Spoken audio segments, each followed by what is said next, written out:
Advanced Studio Concepts Production presents the SelfMade Talk Show, featuring April Richardson,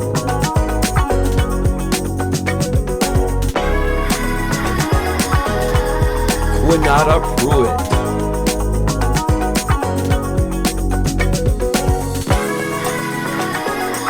John Hogan,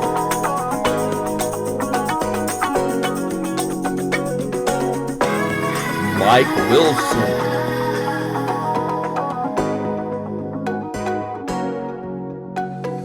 The Self-Made Talk Show starts right now. First off, Nam-myoho Renge Kyo. Now that's good vibes to all, and that's even the jokes. Now I got a lot of people close that want to see me broke, but still I rise, Maya Angelou without the hot comb, and I quote, "He who knows something, know he knows nothing at all. Between the walls of it all, I just stand tall. So why not crown me king like a lightly used soliloquy? Wannabes get looked over, it's confidence. Stand like a king of that folger, composure. Make sure it's showing your shoulders. Bad intentions, snakes in the grass, they hissing, they want you missing. Behind your back, they steadily dissing. Man, just keep living. And you'll grow to understand that their insecurities ain't really your problem. But it's cute though, how they act just like a child. Don't be naive about it, cause they plotting to put you out. Now it's been plenty of times they mastermind and lied, brought in another body just so they can try to bring intimidation. Look in their face and don't break it. Watch their arms cross. That's how you know that they faking. Man, just be patient and keep your words to a minimum. Slight aggression shown is detriment to this critical, be pivotal. I mean, it's chess, not checkers. They claim spiritual, but show no records and lessons. I mean, it's pitiful. Your confidence got their tails took not for sale, huh? Direct threat to their health, huh? SOL, huh? Cause I bow down to no man. Understand intelligence is in this man. And I'm feeling quite blessed, frankly. They wanted to see me ghost, but I popped up like Franklin. I can't lie like I'm sitting up here counting up Franklins, but I see the bigger picture like the turtle named Franklin, the messy conscience they brew. I thought this what they life be. Metaphysical means to an end means you're not like me. Morally stating you've been lying, you're on thin icy disaster in your future, but then again, what can I see? It's karma though. Universal law they call it. Like thermodynamics transferring all they tragic. I'm like silly rabbit. You should trade your tricks for carrots. Did it like magic. Now watch they face go tragic. It's like they forced my habit. Cause it's time and time again. It start off as pretend, then true nature kicks in. What a sin. They force themselves to resent me. But greater is he that is in me. So I be wiser than a serpent, gentle as a dove. I'm talking sweet as a red apple, more quiet than a nun. Cause premature preliminary predecessors protective of a pinnacle piece provided if they play dumb. I'm saying integrity before money. If it's really that bad, then you better off bummy, slummy. Is what they character be. So worth to Pearl Jones, finally I found me, but what a curse. Even if it's all a blessing, provided this lesson to show you how the word neglects it. But here's the lesson. Your ripping time is fine. Understand it's time. And when it's time, man, it's time. Because I'm sticking out like Moses now. What's my crime? Not as dumb as you thought, my sober mind Pinocchio. Andy Woody inanimate is old. It killed off Jimmy the Cricket, locked up Geppetto. Constantly confusing character, carelessly without courtesy to me to even offer rebuttal. They call them private huddles. Don't speak no words and don't mumble. Keep yourself at peace. Enjoy your rains and thunders. Don't feel outnumbered. Stick to your guns because they bustin'. Without cussing, watch how your classiness bust them. They fill you up to something. Before alone they come rushing, that's when you call check, because checkmate the next thing coming. ChillCity.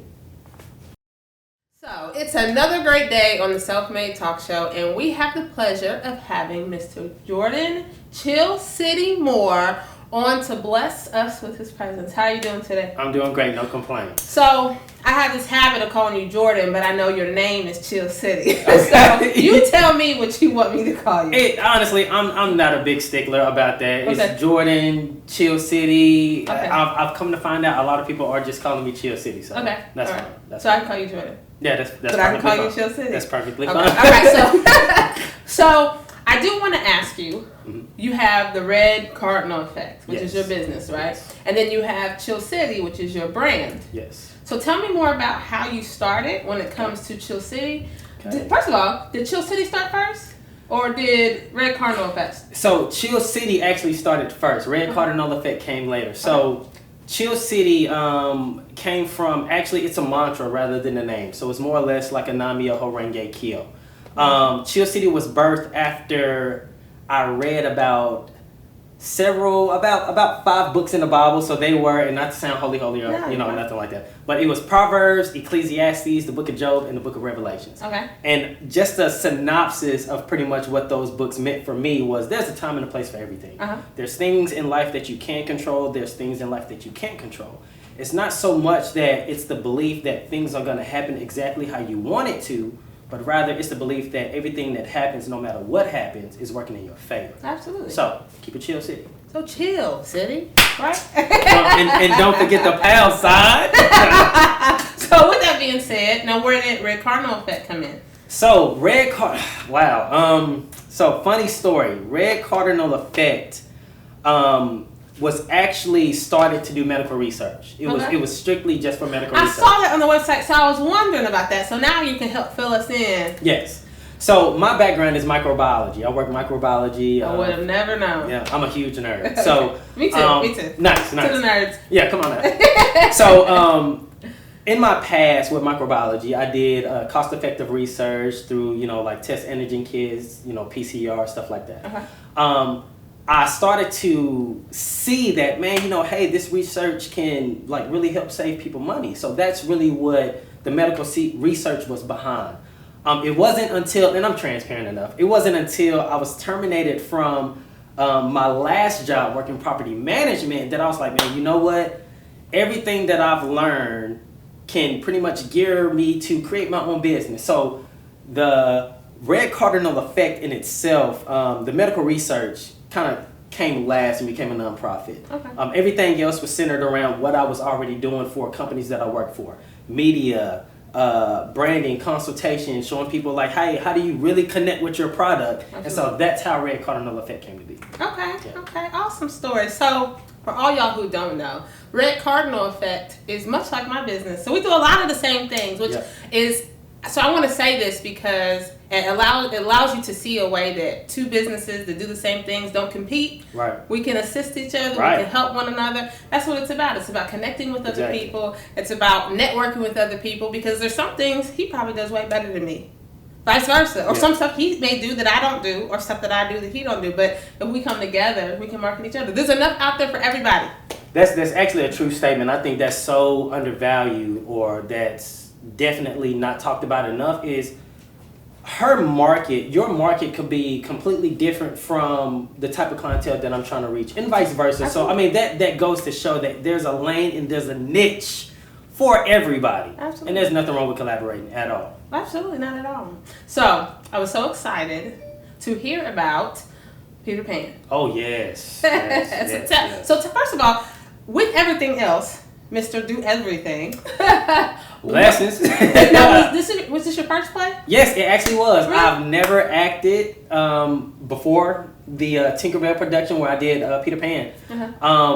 So what's funny, the backstory about that, I was coming out of a clothing store, and I accidentally hit Art Huntsville's Instagram 24-hour story. Okay. And so I was like, man, you know what, Art Huntsville, supports me a lot. I'm going to see what they got going on, see if I can support. So I was scrolling through, and I saw Tinkerbell come up. So I'm like, man, you know what? Hey, let me just see what it is. So I clicked on it, and it came to Fantasy Playhouse. And so they were saying, hey, the deadline was that same day. It was probably due in like an hour. So I was like, I wrote them a message. I said, hey, guys, I really want to audition for this. I'm just now seeing this. So let me get home, send you a video footage, yada, yada, yada. So come to find out, they loved it. I ended up getting a call back. Okay. And then the rest, was history after that. And I can honestly say that I enjoyed myself. Like, one of the questions that I knew I was going to get asked was, hey, were you nervous about playing Peter Pan because, you were black? Like, I figured someone was going to ask that. And honestly, the answer for that is no, because like, one thing that I noticed after each show that we did, we took pictures with the kids. Right. Those kids could have cared less that I was a black Peter Pan, a white Peter Pan, a purple Peter Pan, a green. All they saw was, hey, you're you're fighting on stage with a wooden sword, fighting pirates, jumping around, and you won. Like, that's all they cared You're about. a hero. Yeah. So, I mean, it goes to show that a lot of hatred or racism, however you want to coin that type of emotion, like, that's really tough. It's tough. It's tough. It's tough. Absolutely. So, on that note, we're going to be back right after these messages. We're going to have more with Mr. Jordan ChillCity Moore right after these messages. Welcome back to the SelfMade Talk Show. Of course, it's me, A. Rich, and I'm sitting here still with Mr. Jordan ChillCity Moore. Before we left the break, we were talking about being Peter Pan. Yes. And also talking about, and I hate to go into this conversation, but it is real. It exists. The fact that there's no racism when it comes to young children and it comes to what they see when they see a superhero. And just the fact that you said that, it made me think of all the different controversy when it comes to TV and the different, like, whether it's the Captain America or the Superman, where they're fighting about, well, you know, people aren't going to want to see a black Superman, or people are going to, well, really, that only comes from us adults. Like, and I don't want to say us adults, but it only comes from adults. Kids don't care. Yeah. It's more or less, now I think the world at large is really focused on diversity, equity, and inclusion. So it's a lot more accepting now and a lot more probable. But I mean, just like you mentioned, young kids, they don't care. Like, they really don't. It's entertaining. Like, hey, I want to be like you. Like, you should have saw, like, some of the kids who came either, like, in a Captain Hook, you know, outfit, or Peter Pan outfit, or Tinkerbell. It was the fact that, you know, they really believe, which means we did a great job. Absolutely. That, man, you're Peter Pan, like, or you're Tinkerbell, or you're, you know, the Lost Boys, or you're Wendy Darling. Like, they don't care. They don't. Which is how the world should be. Yeah. Yeah. So tell me, because I know you got some other things coming up as far as acting wise. Yes. So you went from Peter Pan, now you just jumping in everything. Yeah. So actually, the next play that I'm in is August 14th. Okay. It's called Right Man, Wrong Time, produced and written by Reggie Lewis with RLL Productions. I actually landed that role first. Oh, okay. Yeah. So I actually landed that role first, and I can say the two characters are completely different, to where, you know, we all know Peter Pan's character, and because of NDAs, I can't reveal too much about. You know how that. You're gonna have to just go see it on August 14th. Please go see it. But yeah, it's actually able to allow me to express. I'm a huge fan of the arts, which is, you know, I do artistic skating, I do music, acting, modeling, the whole 9 yards. So this is actually, like, right up my element, because I'm able to, like, express myself, and it's positive. And then at the same time, because of how, you know, history has been, there's not a lot of, you know, either lead black roles, you know, in theater, and that's just not Huntsville, but that's, you know, all over the world. Absolutely. So being able to be in some type of position to where I can use my platform to show people, even the youth, especially the youth, like, you can see yourself on stage in a lead role, and it's not a villain, or it's not a drug dealer. No offense or nothing like that. Right. But it's good to show, you know, us, you know, in a better light like that. So I'm honored. Like, I'm truly honored. All right. So before we get into the modeling, because y'all know, if y'all are on his Facebook, tell our audience again where that play is going to be. Yes. The date and give us a lowdown. It will be August 14th at the Von Braun Civic Center Concert Hall. Tickets are available. It's Right Man, Wrong Time. I'll be starring as Javier, one of the actors. It'll be an amazing cast. You do not want to miss this. Now, where do they get their tickets at? So you can get your tickets at the Von Braun Civic Center ticket office. Okay. They are on sale. You have general, and then you also have VIP. General is $30. VIP is $40. All right, y'all go out and support. Out and support. You don't want to miss it. All right, so tell me about this modeling. I've been seeing your picture all up and down my feed. we everywhere. Once again, another blessing. So late last year, I did the model casting for Alabama Fashion Alliance with Miss Lejeune. Okay. And I got in. I was blessed enough to have a mentor to truly take me up under her wing. And, you know, as people may know, like, in entertainment industry, it's kind of roughly hard to get a genuine mentor that doesn't mind showing you the tricks of the trade, you know, stuff like that. So She took me up under her wing, you know, of course, introduced me to people. I had to put in a lot of leg work. Absolutely. But that landed me to not only walk the runway, but we just completed a workshop with Sparkman High School photography class, which was amazing. And then shout out to Eric Mittman, Laura Vooten, who set that up. And we had a great time. I'm still putting out pictures from that shoot, so. Don't you have a runway show coming up? Yes, so the next runway show with Alabama Fashion Alliance is July 13th through the 17th. Stay tuned and follow me on Instagram. Is it okay for me to Go say? ahead. Okay. Go ahead. Follow me on Instagram at @TheOfficialChillCity or on Facebook at ChillCity, and you will see all the updates on, you know, the workshops. If you're looking to become a model, I think that'll be a great opportunity for you. So stay tuned. So, right after these messages, we're going to have some spoken word. Pretty dark skinned girl, raise your glass up. Don't worry, I got the tab, bruh.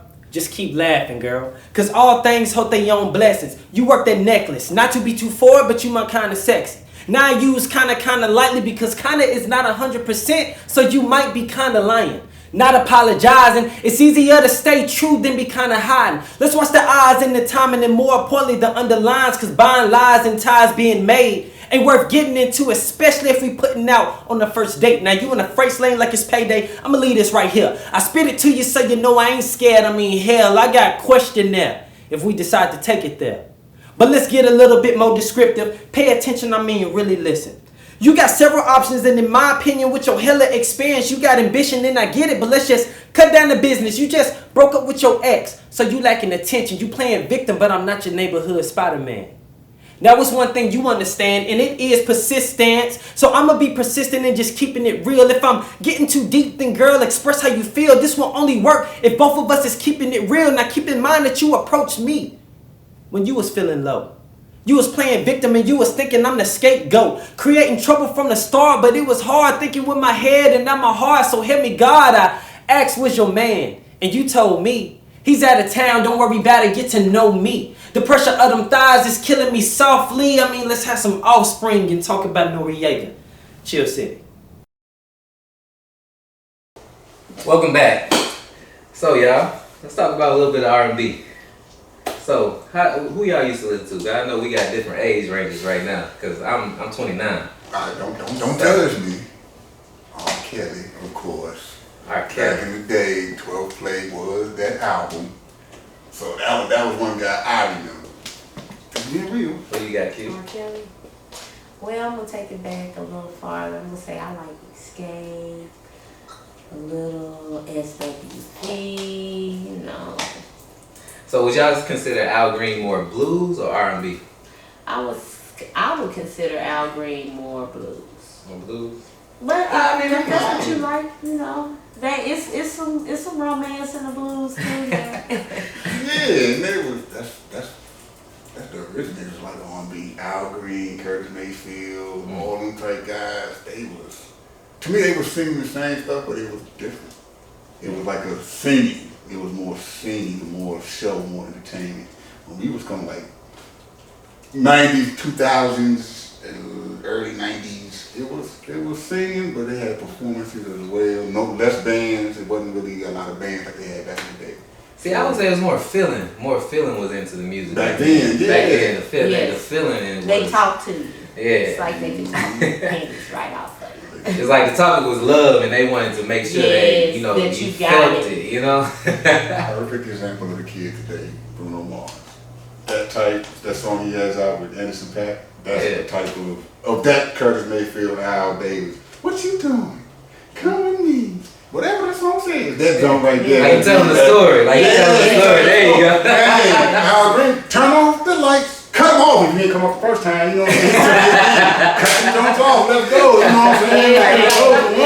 I mean, they would tell you what to do in Mary the store. J, I'm going down. I'm going down, shorty. Okay, okay. Yeah. So would y'all say R&B is dead, or is it just habitat right now? I think it's sleeping. I ain't gonna say it's dead. I think it's sleeping. It ain't the same. It's changed tremendously. Like the sound, it's changed a lot from what I grew up on.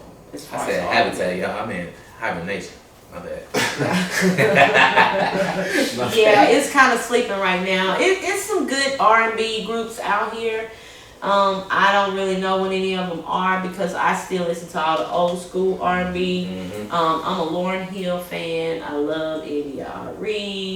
You know, I'm still escaping it. I'm still SWV in it. I just listen to all the old schools because I can understand it and I feel it. You know, I can't feel what they talking about today. I mean, I can't understand it really half the time. I mean, I don't know what they be talking about.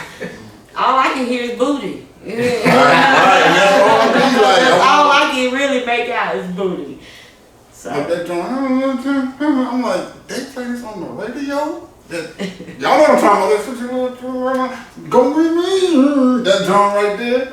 It's crazy, oh, bro, baby. That one. I ain't gonna say throw baby, but that joint right there. But it's like everybody's voice is like a computer, man. It's like a synthesizer. It's like, I know some people out there can sing, but my question is, why won't they sing? Is it the studio, the contract they have? Because the half producer, of them they can't control? sing. Ain't no more good singers like Tyrese. Yeah. Or, what was his name? He used to sing from the heart. Tyrese and Maxwell. You say like Donnell Jones. Yes, Donnell Jones. Music Soul Child. Music Soul Child. Yes. John John B. B. Yeah.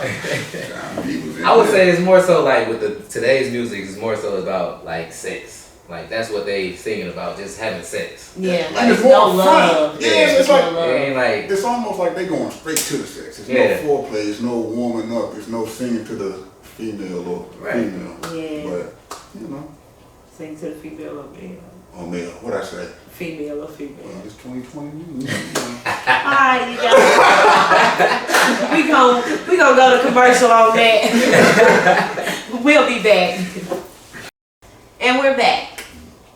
So, have you guys heard about this rumor or whispers that they're really trying to kill our music by not giving contracts to the people that can sing, that really can sing, and giving contracts to the ones that can't? I can believe it. I'm about to say it makes sense. Like The way the music going. Dumbing down dumbing our it music. Yeah. Dumbing it down. Lupe Wonders. Yeah, because it's more so like just like you gotta edit the voice and everything like that to make it sing, and then like make you sound like you're Like good at singing. That's the difference from today's music and 10 years ago or 20 years ago. Music back then was really sung. Now it's just perpetrated. It's not really music. Yeah. Because you can see like most of the people not getting the contracts and stuff like that, but you got like people on the underground that's really just singing. You gotta look for their music, and they got their music out there, but you gotta look for it. I know you go to like a pub or a poetry house or a theater house. You might catch them doing a private concert. Yeah. It might cost you 2 drink minimum, 2 meal minimum, but it'd be worth it because it's such an intimate environment. Music. You getting that ladies and supporting the artist. Going there. Exactly. But it's exactly how it is. So It's sad though. it's sad, man. It's I sad. don't understand why you don't want the best out there, but I'm sure it's the money thing, the control thing. So Yeah, it's a lot about it's a control. lot in there. Controlling the industry. Yeah, Yeah, controlling the industry. That's crazy. It's all about money. That's terrible. So, I guess we're gonna wrap it up. Our question is to you, audience: do you think R&B is dead? Hit us up and let us know. Welcome back to the SelfMade Talk Show, everybody. It's me and John, and we're gonna talk about the NBA playoffs, bro. So who you got winning it, man? I think I know who you got, but I want to make sure. So, all my people that know me know I don't like LeBron. So, I just want to put that out there. But I do say he is going to make it to the finals. So, what if he get out championships? See, that's what I don't like. Because I'm a Kobe fan. I'm a diehard Kobe fan. It's always going to be in me to be with Kobe forever. So, I don't even know why he came. I ain't like it at all. But, I mean, a lot of people are just supportive of it because it's supposed to be a Laker and all that. Nah, he's a fake Laker. Honestly, bro, I think they'll be down 2-0 if Chris Paul ain't get injured. Oh, yeah. That injury, they were dominating in that first game. Yeah, I don't know what happened, but he got that nigga. But soon as he got out, soon as he went in the back, that's when the score just collapsed. And the same thing happened with the Wizards. That's my team. Mm-hmm. We played Philly. We're doing good. And B was in foul trouble. Some of them men came out of foul trouble and playing the rest of the game from the third quarter on. It was a wrap, dog. We couldn't do nothing with them. So I'm going to tell Brooklyn right now. Brooklyn, if y'all watching, we're the only team that can get y'all. But you got to make sure Embiid ain't on the floor, or it's going to be harder than y'all think, and they might get you. See, that's the only thing with Brooklyn. They got so many scorers. It's ridiculous. They got Katie, and then you got Harden, and then you got Kyrie. If one of them out, don't forget about Griffin and Green. Oh yeah, I forgot they signed down him. low. And they thought Griffin was done for. That's why they picked him up for cheap. I mean, he was in Detroit. I'd have been done for too. Now I want to win a team, but my thing is, do you think offense can overcome defense? Cause they ain't got no D. And if you see them boys in the LAs, the Phillies, even Phoenix, they gonna knock it down a little bit. See, my thing is rebound win championship. If you can rebound on both sides of the court, you can win. That's my thing. Like even with the best defense and the best offense, if you lose on the boards, and you just getting one and done chances every time you shoot, you gonna lose that. That's true. Because most teams gonna have like at least 2 or 3 times. If you give them a team at least 2 or 3 times to score, and then they going back and forth like that, they gonna get it. They gonna get it. Man, I say just play D. Play D. Like you said, make the best of your opportunities. Set Right. plays or whatever. If you got if this man hot or he got the talent 1-on-1, do that on offense. But on D, you got to get back and play because they all NBA players. They can score. So was you happy with Russell getting Russell Westbrook? I mean, we're in the playoffs for the first time in a minute, so yeah, I'm happy with that. But it is Russell. Russell gonna get his triple-double. He gonna get all his time and all of that. But I said it was smart though, because you gotta look at John Wall now and. I definitely want to get rid of Wall. Wall was not meant for us. Yeah. He's just a speedster. That's to me. He was just athletic enough to get it. You can't teach fast. Right. So he was blown by everybody. But now that he got hurt and got a little older, that speed ain't there like it used to be. And he wasn't, he never. He's good, man. That right now. But Houston, they struggling. You know what I'm saying? From being in the West Coast Championship last year. Yeah. So it's just like, man, I'm glad we got Bill. Yeah. Honestly, I'm so glad. I'm so worried for Bill that I wanted him to go to LA and to help you all out because I want to see him get a ring. But he ain't gonna get it in DC. Unless we get LeBron or somebody like that, it's a wrap, man. See, that's my thing with LeBron. Like that's the only thing. Like when he came to the Lakers, he gonna be there for about 3-4 years. You know what I'm saying? With the Lakers, our dynasty is back. Our whole organization is built on. We win a championship. We win about 2 or 3 in a row. We don't just win one and done. We don't just do like that. Well, I think that's. Okay, so let me ask you this then: if LeBron wins 3 in LA, back to back to back, that's He'll get 3. That's 3. How many he got 2 in Miami. He'll get a little bit of my No, he don't get a lot of them. That's 3. He'll get a little bit of my love. I don't know if he win this year. If he win this year and make it and do back to back, I'll give him some props. I'll give him some props. I'll give him something. Alright. I'll give him a little bit of something. Even though I still, Kobe is just, Kobe. I mean, can't nobody match Kobe with me. Kobe is. But the thing is, I still got Jordan as, the top. I still got Jordan as top. So Kobe your favorite of all time? Kobe my favorite of all time.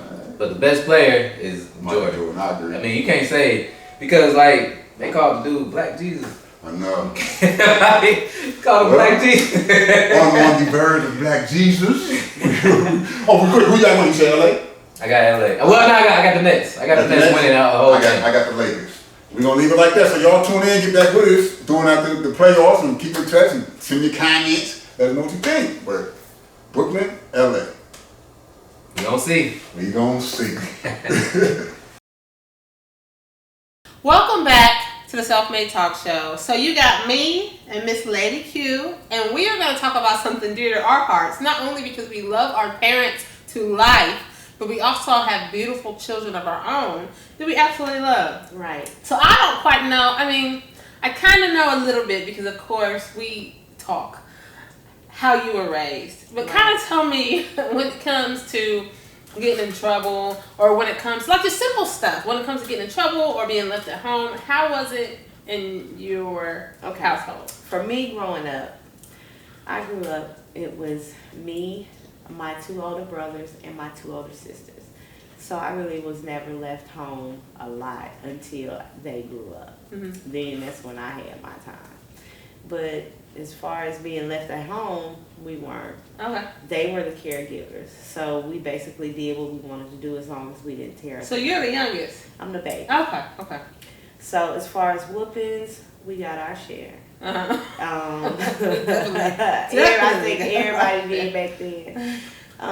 But pretty much, I had a good childhood. I grew up under the discipline of my older brothers and sisters, basically, because my parents worked a lot. Okay. So my parents both worked. We spent a portion of our life where, it was mother and father in the household, and eventually it was single mother. Mm-hmm. And then she remarried, so it was single mother, or it was mother and stepfather, whom we all loathed. I mean, we had nicknames for him. He was Pharaoh. But as far as whoopings, so we got whoopings. My mother was more of the disciplinary. She was the one who would whoop us the most. Generally, we would get our age, except for my sister, who got double because she was always trying to negotiate. She was trying to negotiate. And then my father was more of like, he may get 2 swats, but them swats were like the hardest swats you ever got. Yeah. Like It's something when you get them from a man versus a woman. Absolutely. It's like I don't even know if it's because he really hit harder than mom. I think it's just because it was daddy. Like, Yeah. daddy hit me. Yes. And I was a daddy's girl. Right, Yeah. absolutely.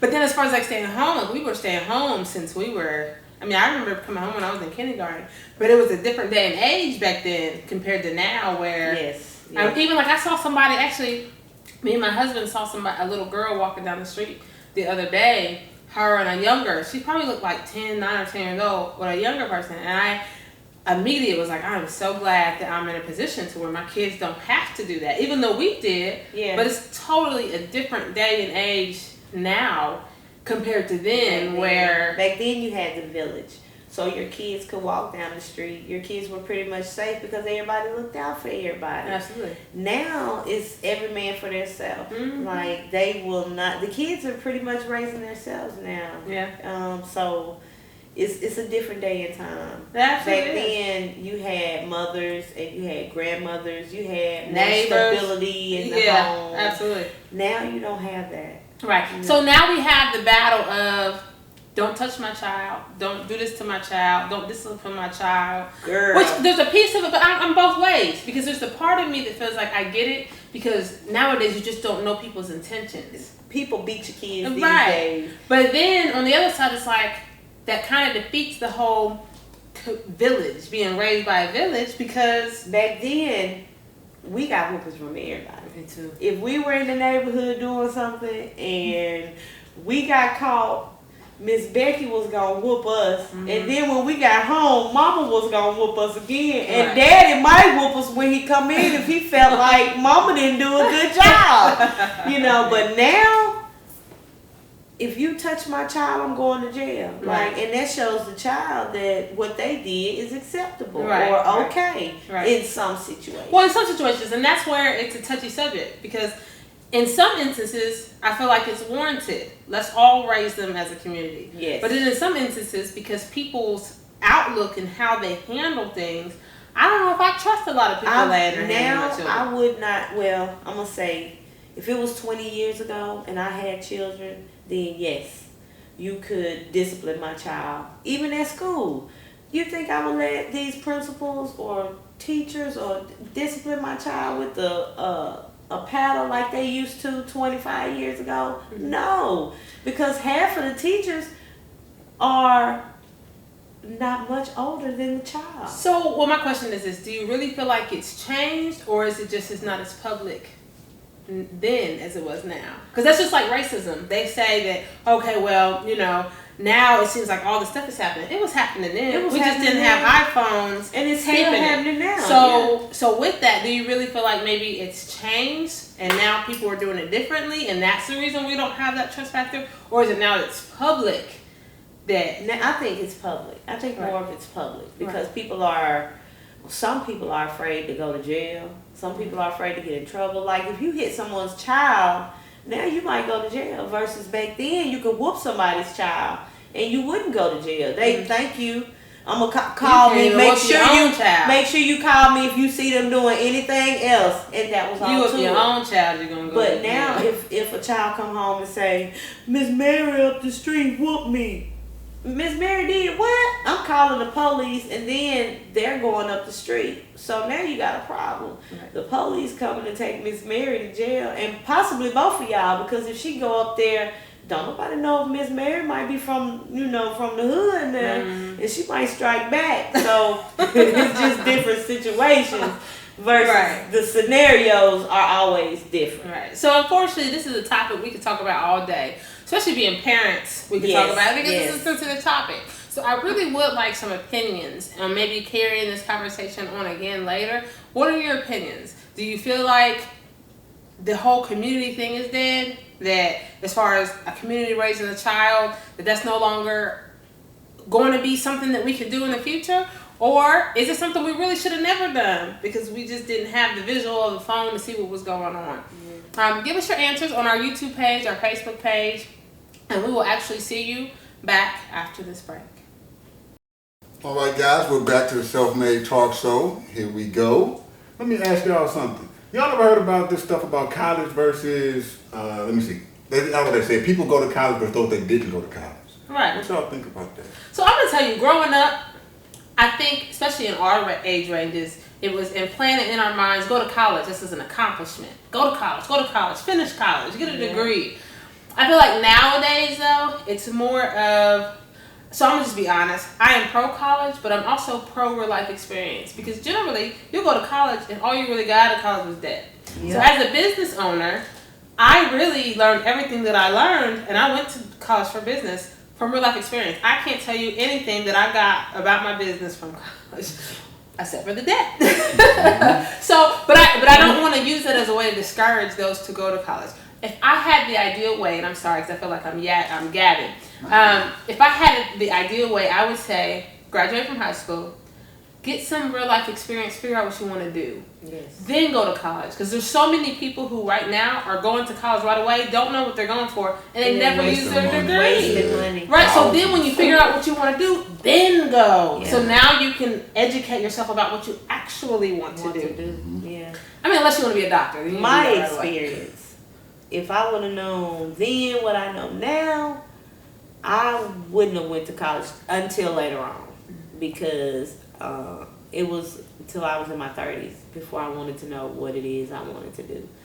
Until then, like now, I've got a lot of college debt, so I'm fighting the school debt. So are you even doing what you went to college for? No, I'm not. So again, you need to find yourself before you waste a lot of money. One, because real life experience from another business owner, real life experience taught me everything, basically.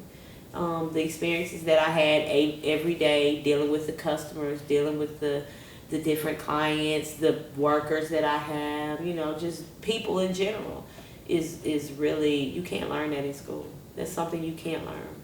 So I say college is good. I mean, I'm with you. I wouldn't discourage anyone from going, but I would just encourage a person to really know what they want to do before you go to college. Because if you don't know what you're going to do, then you're just going to waste your money. And then when you get ready to go, when you know what you want to do, you ain't going to be able to go because you ain't going to have no money to go. What do y'all think? I got to agree with y'all, man. College, okay, the pros of college for me was, a lot of people, bunch of people from all over the world. You know what I mean? You fellowship, you know them for the rest of life, and all this, and the third. But that debt. Unless you get a scholarship, and I had a scholarship, but I was cutting up. And so I lost it. And that money, it hurt. It's a lot of money. And you're not going to get, the majority of us are not going to get a job that's going to pay for that, because guess what? You got a degree, but you don't have experience. Absolutely. So now you have to go get a job at the bottom of the barrel, Maryland, which you would have started there straight out of high school. Anyway. Actually, if you went to the military, you would have started up higher, because they consider, like most people hire military people at a higher level than they do those without it. So, just weigh your options. Figure out who you are. Like y'all said, go get life experiences. If you're not afraid of the military, join the military. They can show you some things. Go volunteer for a year. And don't be afraid, if you're fortunate enough to have parents, don't be afraid to stay with them at 18. Like, give them some money, work, you know what I'm saying? Don't be in the house. Don't freeload. Yeah, don't freeload, but it's still gonna be way cheaper than going to get an apartment by yourself that you really can't afford and you just wasting money because you want to be on your own. Or you getting a roommate who can't help you and you might end up helping them more so they help you, or vice versa. I just want Whereas my your daughter parents to will listen help to that. My daughter. Yeah, exactly. Listen. Do you hear it? Yeah, exactly. Your mom will be your best friend. Yeah. The older you get, the more they care. They will help you. You'll see that the older you get. I promise you that one. So I say, in my opinion, I would have went straight to the Air Force after high school if I could do it over. I'd have been almost retired for 20 years by now with a check for life, and then I could be doing whatever I want. And we still kind of young and feel young, so it's just like Don't none get old because they That's come right. in style. That's right. And you see tie-dye back in style, so clothes come right on back around. So to me, my experience is, I say you should go to college for a year just to see if you can fill it out, because college ain't for everybody. No, it's not. I'm gonna put that out. But I had so much fun, my friend. I was speaking on just my experience, because like I went to go to college. First year in college was. I wanted to go to college, and I went to college for that 1 year, and then I went to the military. So I mean, I knew that college wasn't for me, but at the same time, it was like I went and had that experience, because like some people went in there and they can know like, oh, this is what I want to do. Like I like this and get into the motion and everything like that. Some people just go to the party. I was sheltered. So I went there. I wanted to party. When you You got want there, your own. Yeah. So when I went to college, it wasn't even going to class. It was just party.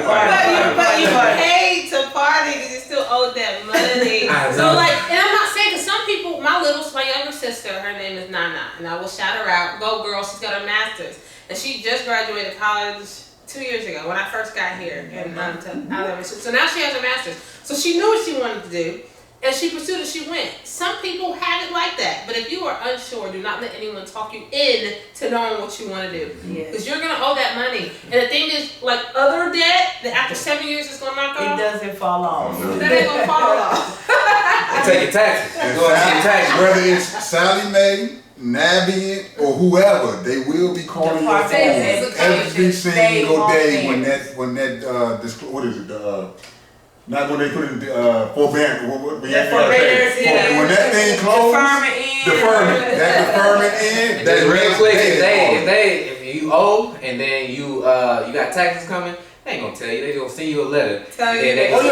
gonna They gonna take tell the you. whole refund. Yeah. Yeah, I had it. It happened. So mad I had that money spent. They call for partying. But if you do go to college, that refund check, Oh yeah. you gonna get that. That's how a lot of college kids get like brand new cars and all that stuff. Don't put that junk back. You can't afford it. Like it's just adding on more and more. They'll say, well, we qualify for 10,000, but you can get this some more 10,000 if you sign this part. And at 18, 19 years old, you gonna sign for that extra 10,000. Yep. Now I can live in an apartment free. I got my food. I can just party. They do that for the military. They do that for the military too. Like everybody will give you a car in the military just because you're military. You can't. Yep. You don't have to be able to afford it, because they know that once they call your sergeant because you didn't pay your payment, some stuff is gonna happen. So really just be smart. This is where if you have, whether it's a parent, a mentor, an older sibling, an uncle, aunt, or grandma that can help you be advised, use them. Utilize them. The most richest people in the world, hardly any of them graduated from college. Yes. So, That's a fact. believe in Well, yourself.